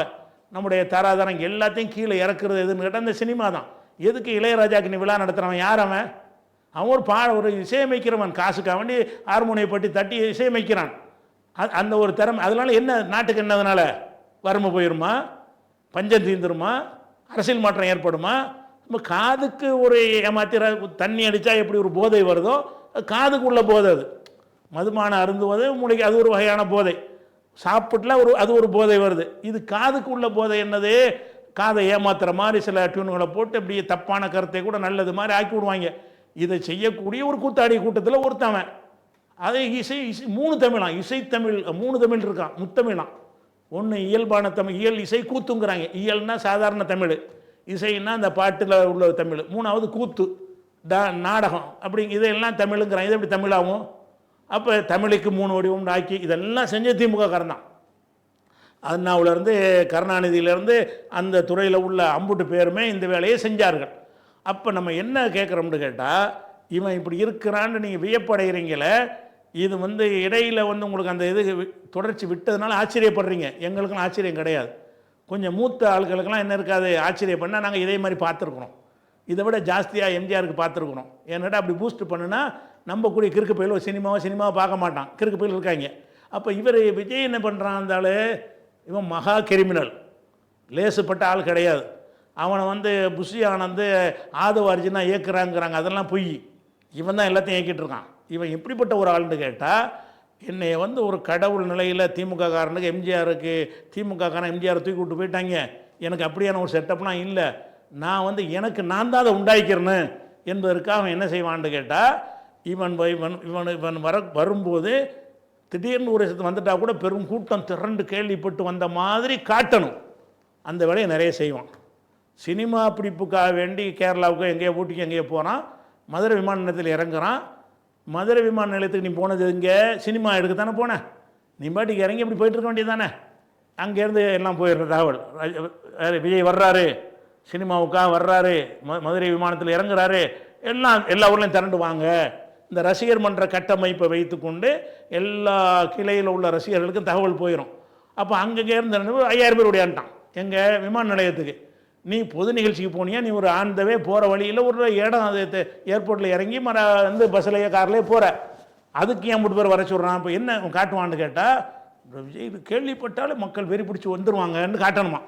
அப்படி காட்டும்போது அதை பார்த்து இந்த 5000 பேரை பார்த்துட்டு இன்னொரு 10,000 பேர் உண்டாகும் புதுசாக ஓட்டு போடுறதுக்குன்னு போவான். அவன் விஜய் போக வந்து எல்லாத்துக்கும் ஓட்டு போடுறது ஒரு எல்லா ஊர்லையும் எல்லோரும் போட வேண்டிய ஒரு விஷயம். இவன் என்ன செய்வான்னு கேட்டால் காரில் வந்து அந்த ஓட்டு போடுற இடம் இருக்குல்ல, அதுலேருந்து ஒரு 50 அடிக்கு முன்னாடி ஒரு சைக்கிள் எடுத்துக்கிட்டு சைக்கிளில் போய் ஓட்டு போடாரான். சைக்கிளில் போய் ஓட்டு போட போகிறான். அப்படி சைக்கிளில் ஓட்டு போட போகும்போது இவனோட 5000 பேர் வர்றாங்க. எப்படி வருவான்? ஓட்டு போடுறக்கு நீ போகிற பூத்தில் நீ போட போகிறேன்னா அங்கனக்குள்ளே உள்ள தெருவில் உள்ள வந்தால் பரவாயில்லைங்களாம். இதுலேருந்து திருச்சியிலேருந்து மதுரையிலேருந்து அவன் நிற்பானுவோம். எங்கே இவன் ஓட்டு போட இது எப்படி வருவான்? தன்னாலே வருவான். அப்போ தனக்காக நீ உண்டாக்குவாங்க. விஜயுடைய தன்மை என்னன்னு கேட்டால் நம்மளை வந்து ஒரு டைப்பை எம்ஜிஆரை எப்படி திமுக கொண்டு போணுச்சோ அந்த மாதிரி நம்மளை ஒரு பிம்பத்தை கட்டமைக்கணும். நான் வந்து ஒரு தனிப்பட்ட ஒரு ஆள், என்னை பார்க்கறதுக்கு நீங்கள் தவம் இருக்கணும், மக்கள் அலையணும், மோதுவாங்க, அப்படிப்பட்ட ஒரு ஆளாக்கும். இப்படி தான் உண்டாக்குறது கருத்துக்கள் எல்லாம். இவனுடைய சிந்தனையை வைத்து அல்லது இவனுடைய அழகை வைத்து அதை வச்சா உண்டானுச்சு ஒரு இடமும் கிடையாது. விளங்குதா? அது நிறைய பேர் சொல்கிறாங்க விக்க எடுத்துட்டா வழுக்க ஆளை பார்க்க நல்லா இருக்க மாட்டாருங்கிறாங்க. அந்த மாதிரி சொல்லக்கூடிய ஒரு ஆள் தான். அப்படிப்பட்ட ஒரு ஆளாக இருக்கும் பொழுது அவருக்கு பின்னாடி வர்றாங்கன்னா எதனால் வர்றாங்க? எப்படி எம்ஜிஆரை விட அழகு படைத்தவர்கள் அறிவு படைத்தவர்கள்லாம் இருந்தும் கூட பூஸ்ட் பண்ணுறதுனால எம்ஜிஆர் மேலே வந்தாரோ அதே மாதிரி தான் விஜய்க்கு பூஸ்ட் பண்ணுறதுக்கு அவரே பண்ணி கொள்கிறார். வாங்குகிற காசில் பெரும்பகுதி அதுக்கு செலவழிக்கிறார். அப்போ என்ன செய்கிறாருங்கிற ஓட்டு போட போகும்போது பார்த்தீங்கன்னா அதில் ஒரு 5000 பேர் பின்னாடி வருவான் ஓட்டு போடுறதுக்கு. விஜய் ஓட்டு போட வர்றாங்கன்னா பின்னாடி ஓன்னு தேடிட்டு வரான், அலையிறது. அதே மாதிரி இவர் ஒரு பவுன்சரோடு போயிட்டுருப்பார். அந்த வீடியோ கூட போட்டிருந்தாங்க. அவருடைய பாதுகாவலரோடு போயிட்டு இருக்கும்போது சொல்லிட்டு இறங்க வரான். எப்படி நான் இப்போ இறங்குறேன், நினைத்து எல்லாம் வருவாங்க, கிட்ட நெருங்கினோன்னு வண்டி எடுத்துருங்க அப்படின்னு சொல்லிவிட்டு இறங்கினார். அதனால நான் ராஜினாமா பண்ணேன்னு சொல்லி பவுன்சராக இருந்தவன் அந்த வீடியோவை போட்டு வெளியிட்டிருந்தான். எப்படி இவர் போகிறார், அவனுடைய பாதுகாவலர் 2 பேரும் 4 பேரோட போகிறார். போயிட்டு அவங்கள்ட்ட சொல்கிறாரு, இந்த இடத்துல நான் இறங்குறேன், என்னை பார்த்து கூட்டமாக வருவாங்க, கிட்ட வந்தோன்னு வண்டி எடுத்துகிட்டு ஓடிடு, வண்டியில் நான் ஏறிக்கிறேன் அப்படின்னா அவர் பார்க்க முடியாத தொலைவில் உள்ள ஒரு ஆளுன்னு காட்டணுமா. இப்படி செஞ்சவன் அப்படின்னு சொல்லிட்டு அவனுக்கு அதே மாதிரி என்ன செய்வான்னு கேட்டால் இப்போ நோன்பு இருக்கிற நிகழ்ச்சின்னு பண்ணான். நோன்பு இருக்கிற நிகழ்ச்சின்னா நோன்புங்கிறது சாப்பாடு கொடுக்குறதானே, எத்தனை பேருக்கு சாப்பாடு, எத்தனை பேருக்கு அந்த இடம் கொள்ளும், இதெல்லாம் உனக்கு தெரியத்தானே செய்யும். அப்போ 1000 பேருக்கு அதுக்கு ஏற்பாடு பண்ணியிருந்தா 20000 பேருக்கு அழைப்பாங்க. 20000 பேருக்கு நோட்டீஸ் அழைப்பு கொடுத்துட்றது. சாப்பாடு ஏற்பாடு 1000 பேருக்கு தான் பண்ணியிருப்பாங்க. உட்கார்ற இடம் 1000 பேருக்கு தான் இருக்கும். அப்போ மீதி 19000 பேர் என்ன செய்வான்? தெருவில் நிற்பான். அப்போ என்ன நியூஸ் எப்படி வரும்? எப்படி 20000 பேர் பாரு, நோன்பு ரெக்கார்டு வச்சார், கூப்பிடவே இல்லை, எல்லாம் மோதுறாங்க வந்து அப்படின்னு சொல்லிட்டு என்ன செய்கிறான்? 50 பேர் வெளியே நிற்பான். இவ்வளோ பேர் இழிந்து கேவலப்பட்டு நிற்கிறதுல இவனுக்கு ஒரு சந்தோஷம். எப்படி ஆளை பற்றியா நோன்பு வேறு எவ்வளோ வர்றான். அப்போ மக்களை வந்து எம்ஜிஆர் என்ன மாதிரி எம்ஜிஆரை வைத்து இந்த திமுக காரங்க எப்படி உண்டாக்கினார்களோ மக்களை வந்து மானங்கெட்டவர்களாக இழி பிறவிகளாக ஆக்கி அவன் தான் ஒரு உயர்ந்தவன் என்று காட்டி சித்தரித்தார்களோ அந்த வேலையை விஜய் தனக்குத்தானே செய்கிறார். அந்த அந்த அந்த நோன்பு திறக்கிற நிகழ்ச்சியில் பார்த்தீங்கன்னு சொன்னால் எல்லாம் தெருவில் நிற்பாங்க. பொம்பளை எல்லாம் நிற்கிது, எங்களை நாங்கள் கூப்பிட்டு தானே வந்தோம், ஏன் அழைப்பு கொடுத்தியேன்னு கேட்பாங்க. அவன் வேணும்னு தானே செய்கிறான். நிறைஞ்சு வெளியே வழிஞ்சா தானே கூட்டம்னு காட்ட முடியும். ஒரு பத்திரிக்கை வெளியிடுறாங்க, ஒரு நூல் வெளியிடுறாங்க, அம்பேத்கர் நூல்னு சொல்லி ஒரு நூல் வெளியிடுறாங்க. அந்த நூல் இந்த ஆதவர்ஜனா தான் அந்த நிகழ்ச்சி ஏற்பாடு பண்ணுறாரு. அதுக்கு வந்து ஒரு பத்திரிகையிலேருந்து அந்த நிகழ்ச்சி நடத்துகிறாங்க. இவங்க ரகசியமாக கள்ளத்தனமாக அழைப்பு கொடுத்து தெருவில் பூரா பெரிய கூட்டத்தை கூட்டிட்டானுவோம். உள்ளூர் அரங்கத்தில் பத்திரிக்கை வெளியிட்டால் கூட மக்களை பார்த்தீங்களா விஜயை பார்க்குறதுக்கு, அப்படி தன்னால் வருவானா? நீ சொல்லி உன்னுடைய ரசிகர் மன்றத்தை செட்டப் பண்ணி இப்படி வர வைக்கிறது இவருடைய தன்மை என்னன்னு கேட்டால் நம்மளை வந்து எட்ட முடியாத உயரத்தில் நம்ம இருக்கிறோம், நம்மளை பார்க்குறதே பெரும் பாக்கியம் என்று அந்த மக்கள்கிட்ட அந்த சிந்தனை உண்டாக்கணும்னு சொல்லி ரொம்ப கிரிமினலாக பிளான் பண்ணி செஞ்சிட்டு இருக்கிறான். அவனை புஷிலாம் இயக்கலாம் கிடையாது, புஷி மாதிரி ஆட்களை வச்சுக்கிட்டு இவர் தான் இயக்குறார். அப்போ இப்படி ஒரு விஷயத்தை நீங்கள் பார்க்குறீங்க. அதனுடைய தொடர்ச்சி தான் இன்றைக்கி வந்து உனக்கு 8:30 மணிக்கு உனக்கு பேசுகிறதுக்கு டைம் கொடுத்துருக்குறாங்க. 8:30 மணிக்கு டைம் நாமக்கல்ல 8:30 மணிக்கு பேசுகிறதா இருந்தால் என்ன செஞ்சுருக்கானே, நீ காலையில் கூட புறப்படக்கூடாது, இரவில் புறப்பட்டு ராத்திரிக்கு வந்து அங்கே ஏதாவது ஒரு ஸ்டார் ஹோட்டலில் ரூம் போட்டு தங்கிட்டு 8:30 மணிக்கு நீ வந்து பேசணும். இதுதான் அதுக்குரிய சரியான முறை. மக்களை மதிக்கிறவனாக இருந்தான்னா அதுதான் பேசணும். உனக்கு 8:30 மணிக்கு ஸ்டேஜில் பேச டைம் கொடுத்துருக்குறாங்க. இவன் அப்போ தான் 8:30 மணிக்கு பனையூர்லேருந்து கிளம்புறாங்க. பனையூர்லேருந்து காரில் கிளம்பி விமான நிலையத்துக்கு போய் அங்கே தனி விமானத்தில் ஏறி அங்கேருந்து திருச்சியில் இறங்கி அங்கேருந்து கார் எடுத்துக்கிட்டு வந்து 12 மணி ஆயிடுச்சு. அப்போ நீ 8:30க்கு தான் புறப்படுவாயாக இருந்தால் மக்களை பற்றினுடைய பார்வை என்ன? நம்ம 8:30 அறிவிச்சா வருவானுவோம், இந்தா வந்துடுவார் நிற்பானுவோம். சோத்துக்கு இல்லாமல் நிற்பானுவோம், தண்ணி இல்லாமல் நிற்பானுவோம், வெயிலில் கிடந்து காய்வாங்க, ஓட மாட்டாங்க. மனிதனுடைய சைக்காலஜி என்ன தெரியுமா? அவன் வந்துட்டான்னா அதை முடிக்காமல் போக மாட்டான். வந்துட்டோம்ல, என்னடா 8 நாங்கள் 9 ஆச்சே அப்படி நினைக்க மாட்டான். இல்லை இன்னும் 10 நிமிஷம் வந்துடுவார், இன்னும் 10 நிமிஷம் வந்துடுவார்னா 8 மணி நேரம் நிற்பான். இந்த வந்துடுவாருங்கிற ஒரு எண்ணத்தை உண்டாக்கி வெயிலில் காய வச்சு வேணும்னு லேட்டாக்கி லேட்டாக்குனக்கு என்ன காரணம்? டிராஃபிக்கில் மாட்டின்னு லேட் ஆகலை. நீ ஊர்லேருந்து சென்னையிலேருந்து புறப்படுறது 8:30 மணிக்கு, நீ 8:30 மணிக்கு நாமக்கல்லில் இருக்கணும், இருப்பேன்னு விளம்பரம் பண்ணாங்க. 8:30 மணிக்கு நாமக்கல்லில் இருப்பேன்னு உனக்கு விளம்பரம் பண்ணாங்க. ஆனால் நீ 8:30 தான் புறப்படுற. அப்போ என்ன அர்த்தம்? இன்னும் கூட்டணும் இந்த வரலையான்னு கூட்டம் கூட நிற்கேன்னு ஒரு கூட்டம் இடத்துல நிற்கின்னு வைங்களேன், குரலை வித்த காட்டுறான்னு வைங்களேன், 10 பேர் தான் இருப்பாங்க. ஒரு 10 பேர் சேர்ந்தோன்னா 20,000. 20 என்னடாண்டு மரம் 20 பேர் அவன் எங்கே இருக்கானே தெரியாது. ஒரு குரலி வித்த ரோட்டில் காட்டினா கூட கொஞ்சம் பேர் கூட்டிட்டான்னா அதை ஒட்டி நிறைய கூட்டிடுவாங்க. அந்த மாதிரியாக கூடி தான் நாமக்கல்லில் நடந்துச்சு. அதே மாதிரி மத்தியானம் 12 மணிக்கு பேசுகிறது கரூரில். நீ 12 மணிக்கு வர்றவன் 7 மணிக்கு வர்ற. எதுக்கு 7 மணிக்கு வர்ற? 7 மணிக்கு வர்றதா இருந்தால் நீ என்ன செய்யணும்? அங்கேருந்து 12க்கு புறப்பட்டா 7 மணிக்கு வந்துடலாம்ல? இல்லை, புறப்படுற என்ன செய்யற? 7 மணிக்கு போய் சேர்ற மாதிரி புறப்படுறது. ஆனால் உன்னை எதிர்பார்த்து நிற்கிறவன் 12 மணி நிற்கிறான். அப்போ உச்சி வெயில் 12 மணி 1 மணி 2 மணி மண்டையை காயிற வெயிலாக இருக்குது. அசைய மாட்டேங்கிறான். என்னத்தினால் அசைய மாட்டேங்கிறான்னு கேட்டால், என்ன 10 நிமிஷம் வந்துடுவார்னு மனித அது சைக்காலஜி, மனிதனுடைய பலவீனம். ஒரு இடத்துக்கு வந்துட்டோம்னு சொன்னால் இந்த வந்துடும் வெயிட் பண்ணிக்கிட்டே என்ன செய்வாங்க? கடைசியில் இல்லை ரேஷன் கடையில் நிற்பானுவோம், நமக்கு கிடைச்சிடும். கடைசியில் இவன் வரும்போது ரேஷன் கடையை பூட்டிடுவாங்க. அந்த மாதிரியான ஒரு அடிப்படையில் தான் அந்த மக்கள் அவ்வளவு நேரம் நின்றதனுடைய தாக்கம்தான் மயங்கி விழுந்தது. நெரிசல்லாம் மயங்கி விழுந்தார்கள். மயங்கி விழுந்தன்னு மிதிச்சு சாவடி விட்டாங்க. அது பேட்டர் என்னது? 41 பேர் செத்தான்னு சொன்னால் 41 பேரும் எதனால் செத்தான்னு கேட்டால் மயங்கி விழுந்து செத்தான். ஏன் மயங்கி விழுந்தான்?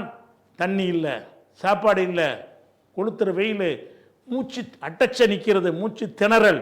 அப்போ இதில் என்ன ஆகணும்? அவனுக்கு எல்லாரும் அந்த தாங்கும் சக்தி அதிகமாக இருக்காது, பலவீனமானவன்லாம் இருப்பான்ல, அவனுடைய சோர்ந்து விழுந்துட்டான்னு வைங்க, கீழே விழுந்துட்டான்னா முடிஞ்சு போச்சு. அது வேணும்லாம் செய்கிறது கிடையாது. இது மத நிகழ்ச்சிகளில் கூட நடக்கும். இஸ்லாமிய நம்ம நிகழ்ச்சியோட நம்ம பார்த்துருக்கோமா இல்லையா? கல்லெறிகிற இடத்துல கூட்டமாக இருக்கும்போது கொஞ்சம் பேர் விழுந்துட்டான்னா அது மக்கள் அது தெரியாது, விழுந்தாங்கிறது தெரியாது, மீசிக்கிட்டே போயிடுவாங்க. அது மாதிரி அவங்க நம்ம அப்படி தான் சாவுலாம் நடக்கும் எந்த ஒரு இடத்துலையுமே. அப்போ இந்த மயங்கி விழுந்தது தான் சாவுக்கு காரணம். மயங்கி விழுந்ததுக்கு காரணம் இவன் தான். இவன் வேணும்னு அவன் மயங்குற அளவு உங்களை ஆக்கி லேட் பண்ணி அப்போ நம்ம இப்படி காட்டணுங்கிறது தான் முக்கியமான விஷயம். அது போக 12 மணிக்கு இவன் வர்றேன்னு சொன்னான்ல, அந்த 12 மணிக்கு ட்ரோனில் எடுத்து காட்டுறாங்க. இவர் அறிவித்த அந்த நேரத்தில் பாருங்கள்னு கூட்டத்தை ஒரு 1000 பேர் கூட இருக்க மாட்டான். அப்போ அவர் கேட்குறாரு, அவ்வளோ கம்மியாக இருக்கான், இப்போ போயிடக்கூடாது அப்படிங்கிறதுனால. அது போக என்னென்னு கேட்டால் கண்ணாடியெல்லாம் மூடிக்கிட்டு யாரும் பார்க்க தானே வர்றானுக்கு இருக்கு, இப்போ இதை கேட்குறக்கா வர்றாங்க. அவனை பார்க்கக்கூடாதுங்கிறக்கான இந்த பஸ்ஸில் இருந்து கண்ணாடிலாம் கருப்பு கண்ணாடி ஏற்றி விட்டு தான் வர்றாங்க. எதனாலன்னா வர்ற வழியில் பார்த்துட்டான்னா பார்த்துட்டு திரும்பிடுவான், அப்படி ரிவர்ஸ் ஆயிடுவான். ரிவர்ஸ் ஆகக்கூடாதான், பார்க்குறதுக்காகவே காத்துக்கிட்டு நிற்கணுமா. அப்போ இவனுடைய மகா கெட்டவன் இவன். எப்படி திமுக செஞ்சாங்களோ அதே கெட்ட எண்ணத்தில் மக்கள் செத்தாலும் சரி, நாசமாக போனாலும் சரி, என்ன மாதிரி நடந்தாலும் சரி, அவங்க கட்சிக்காரங்க செத்ததை கூட அவன் பார்க்கலங்க மாநாட்டில் விக்கிரவாண்டியில். அப்போ எல்லா இடத்துலையும் இந்த மாதிரி நடந்துக்கிட்டே இருக்கிறது. அதை விட முக்கியம் என்னென்னு கேட்டால், இந்த செத்தவங்களை கூட பார்க்கல. என்ன வந்தாலும் பார்க்கணுமா இல்லையா? பார்க்க கிடையாது. பார்க்கன்னா ராத்திரி பார்த்துடலாம். முதல்ல ஒரு நள்ளிரவில் போய் பார்த்தார்ல, நள்ளிரவில் போனால் அந்த குடும்பத்தார் தானே இருப்பாங்க, போய் பார்த்துட்டு வா. இவன் அந்த செத்துட்டாங்கிற செய்தி வந்தவனே போகிறான், போய் ஊரில் போய் விமான நிலையத்தில் இறங்கிட்டு வெளியே வர்றான், சிரிச்சிட்டே வர்றாங்க. விமான நிலையத்தில் அந்த போட்டார்த்து போட்டிருக்காங்க விமானம். அப்படின்னா இவன் யார்? மகா கெட்டவன். இருக்கிற மனிதர்களே மகா கெட்டவன் யார்?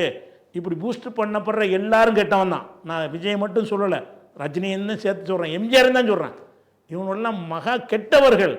இந்த கெட்டவர்களை நீங்கள் பூஸ்ட் பண்ணி ஏற்றி அவன் கெட்டவன் சொல்வதற்கே பயப்படுற மாதிரி ஆக்கி விட்டீங்க.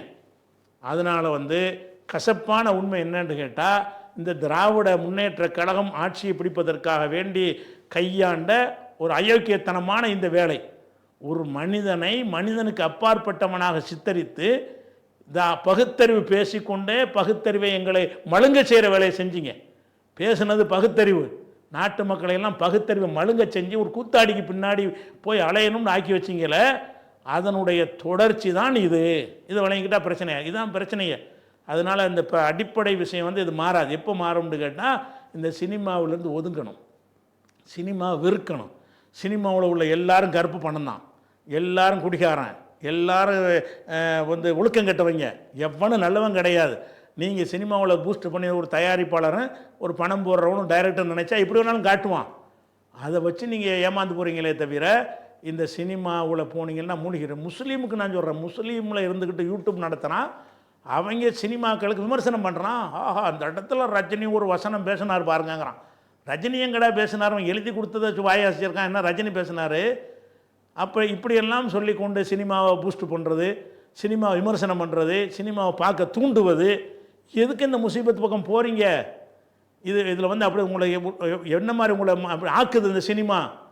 ஒரு போய் பார்த்துட்டீங்கன்னா அப்படியே ஒரு மெய் மறந்து போய் உங்களை ஒரு டைப் ஆக்கி உங்களுடைய மூளையெல்லாம் மழுங்க செஞ்சு முட்டாப்பையில் அவங்கள ஆக்கி களிமண் இருக்கிறவனை ஆக்கி என்ன செய்கிறான்? அவனை தெய்வமாக உங்களுடைய மனசில் உட்கார வச்சிடறானா இல்லையா? சினிமா வெறுங்க, நஞ்சு மாதிரி வெறுங்க. சினிமா சம்மந்தப்பட்ட அனைத்தையும் வெறுங்க. சினிமாங்கிறது உள்ளவனால் 10 ஒரு வெள்ளம் புயல் வரும்போது இவனை ஏதாவது செஞ்சுருக்கானுங்களா? வெள்ளம் வந்துச்சு, அந்த வெள்ளத்துக்காக வேண்டி ரஜினிகாந்த் மண்டபமெல்லாம் திறந்து விட்டதாக பொய்யா புழுவுனான். ராகவேந்திராவுக்கு யாரையுமே உள்ளே விடலை மண்டபத்தில். அந்த மாதிரி நேரத்தில் உதவி செஞ்சுருக்காங்களா? சுனாமிக்கு உதவி செஞ்சுருக்காங்களா? எவ்வளோ நாட்டில் எவ்வளோ பேரிழப்பு நடந்திருக்க. தானே புயல் வந்துச்சு, அதுக்கு என்ன பண்ணாங்க? ஒன்றும் பண்ண மாட்டாங்க. இவன் மகா கெட்டவன்லையும் கெட்டவன் சினிமாவில் உள்ளவன். அப்போ இந்த சினிமாவுக்கு பின்னாடி போகுது அந்த அவனுக்கு பால் அபிஷேகம் பண்ணுறாங்க, பார்த்துக்கிட்டு இருக்கிறான். 100 ரூபா டிக்கெட்டு 1000 ரூபாய்க்கு விற்கிறாங்க, அதை பார்த்து ரசிக்கிறான். அப்போ தான் 400 கோடி வாங்க முடியும். அதே மாதிரி என்ன செய்வான்னா, அந்த விஜயுடைய இன்னொரு வேலையை சொல்கிறேன், அவனுடைய சினிமா ஏதாவது வரப்போகுதுன்னு சொன்னால் நீங்கள் உன்னிப்பாக கவனிங்க. எந்த சினிமா வேண்டாலும் கவனித்து பாருங்கள். இருக்கிற அந்த யூடியூப்பில் அந்த எதை மானங்கட்ட யூடியூப் வியாபாரி இருக்கானுல்ல, அவனுக்கு காசை கொடுத்து இந்த படத்துக்கு ப்ரொமோட் பண்ண சொல்லுவான். ஆஹா, எப்படி படம், ஆகா அங்கே டிக்கெட் கிடைக்கவில்லை, இங்கே புக் ஆகிவிட்டது, அங்கே 4 கோடி, இங்கே 8 கோடி, இங்கே 50 கோடி, 1000 கோடியை தாண்டும் அப்படின்னு பூஸ்டப். அதுக்கெல்லாம் காசு, அதுக்கெல்லாம் விஜய் காசு கொடுத்து என்ன செய்வார்? அதுக்குன்னு ஒரு குரூப் வச்சுருக்காரு. அந்த பணத்தை கொடுத்து இவர் படம் வருவதற்கு முன்னாடி அப்படி 1000 கோடியும் அங்கே பீஸ்ட் படத்துக்கு சொன்னாங்க. கடைசியில் ஊற்றி மூடிட்டு போயிடுச்சு. கடைசி ரிசல்ட் வரும்போது அவ்வளோ வரல. ஆனால் முதல்ல நினைஞ்சாங்க அது மாதிரி அந்த மாதிரி பில்டப் கொடுப்பாங்க. அது மாதிரி இந்த மாதிரி இவர் பூஸ்ட் பண்ணுவதற்கே இவர் ஆள் வச்சுருக்காரு நிறைய. அதுக்கு தான் நிறைய செலவு. அந்த தைரியத்தெலாம் வந்திருக்காரு. நம்மளை பார்த்து ரசிக்கிறதுக்கே ஒரு கூட்டம் இருக்கும்போது இவங்கெல்லாம் ஓட்டு போட மாட்டாங்க. ஆனால் இப்போ என்ன நடக்கு? இப்போ வந்து நீ அந்த ரசிகருக்கு போய் திருந்த மாட்டாங்க. ஆனால் இவங்களை பார்த்து நாடே காரி துப்புது. ஓட்டுக்கிட்டு போவானா இவன் தான் உனக்கு அந்த 25,000 பேர் தான் ஓட்டு போடுவானே தவிர இவன் போய் மக்கள்கிட்ட சொன்னான், ஏன்டா போய் செத்த ஆள் கூட பார்க்க வரல, அவனுக்கு போய் ஓட்டு போட மாட்டான்னு கேட்பானா இல்லையா? வெகுஜன மக்கள்கிட்ட இந்த மாதிரி வெறி பிடிச்சவன் வரல. எல்லாம் ஓட்டு இல்லாதவனும் இந்த மாதிரி அந்த அரை டிக்கெட்டு தான் ஜாஸ்தியாக வந்திருக்கானுவோ. இவங்களால ஓட்டனா உண்டாக பெரிய மைனஸ் இவருக்கு. அது மாத்திரமில்லை, எங்கேயுமே ஒரு கூட்டம் போட முடியாது. கூட்டம் போடுறாந்தா இது என்ன இதுக்கு முந்தி தடுத்தாங்கன்னா பல கேள்விகள்லாம் அங்கே வரும். இப்போ இவனும் கேட்க மாட்டான். கோர்ட்டுக்கு போவாங்க, கோர்ட்டுக்கு போக முடியாது, கோர்ட்டை கரெக்டாக செஞ்சீங்கன்றவாங்க. இவன் இந்த ரோடு ஷோ இதான் கடைசி முடிஞ்சு போச்சு, இனிமேல் எங்கேயும் நடத்த முடியாது. அது மாதிரி அடிச்சுட்டாங்க. இந்த கேப்பில் தான் சீமா என்ன பண்ணுறாரு, இவனை முடக்கிடுவாங்க, நம்ம அந்த இடத்துக்கு போயிடுவோம், அவருக்கு பெரிய ஆபத்து விஜய் தானே. அதனால் என்ன செய்கிறாருன்னா, இப்போ விஜய்க்கு தம்பிக்கு நான் சப்போர்ட் பண்ண வர்றேன்னுக்கிட்ட அவன் ஒரு ட்ராமா போடுறான். வழங்குதா இல்லை நடிகர்லாம் இப்போ சினிமாவில் இருந்தவங்க தானே. இந்த சினிமாவிலேருந்து வர்றவனை எவனையும் நம்பாதீங்க. சினிமாண்டாலேயே அதை வந்து வெறுக்கத்தக்க ஒன்று, நம்மளை ஏமாத்துறது தான் சினிமா. ஏமாற்றி உங்களை ஓட்டு பொறுக்கிறதுக்குன்றே தான் அந்த சினிமாவில் இவங்க நுழைஞ்சாங்க. இதை நீங்கள் ஞாபகத்தில் வச்சுக்கிறங்க. இதுதான் உங்களுக்கு சொல்ல வேண்டிய ஒரு செய்தி. அதனால் வந்து இந்த விஜய் இப்படி விஜய்க்காக இந்த வெறி பிடித்த கூட்டம் இருப்பது வந்து ஆச்சரியப்படத்தக்கது அல்ல. இது வந்து ஒரு தொடர்ச்சி. இந்த சினிமா ரசிகர்னு இருக்கிற வரைக்கும் இது இருக்கும். அது சினிமா மோகத்திலிருந்து நம்ம விடுபடுவோம். சினிமாவை வெறுக்கத்தக்க ஒரு ஊடகமாக கருதுவோம். சினிமா பார்க்குறதே விட்டு ஒழிப்போன்னு இருந்தீங்க என்று சொன்னால் இது இருக்காது. இப்போ கேவலம் எல்லாம் வடநாட்டுக்காரெலாம் காரி துப்புறான். என்னடா படித்தோம் அப்படிங்கிற, இத்தனை மெடிக்கல் காலேஜுங்கிற, இத்தனை அதுங்கிற, இப்போ என்னடா இவ்வளோ கேவலமாக இருக்கிறீங்கன்னு காரி துப்புறான். இதை பார்த்துப்பட்டு இது போய் செத்து ஒரு நடிகனை பார்க்க போய் சாவுறீங்களடா, என்னடா நீங்கள் படித்தீங்க, என்னடா உங்களுடைய கல்வித்தரம்னு காரி துப்புறான். எல்லாத்துக்கும் காரணம் என்ன? இந்த சினிமாவுடைய மோகம்தான். அதனால் சினிமாவில் இருந்து சினிமா பார்க்க மாட்டேன்னு நீங்கள் முடிவெடுத்து மட்டும் பாருங்கள், நாடே வேறு மாதிரி போயிடும். இதை சொல்லி முடித்துக் கொள்கிறேன். அஸ்ஸலாமு அலைக்கும்.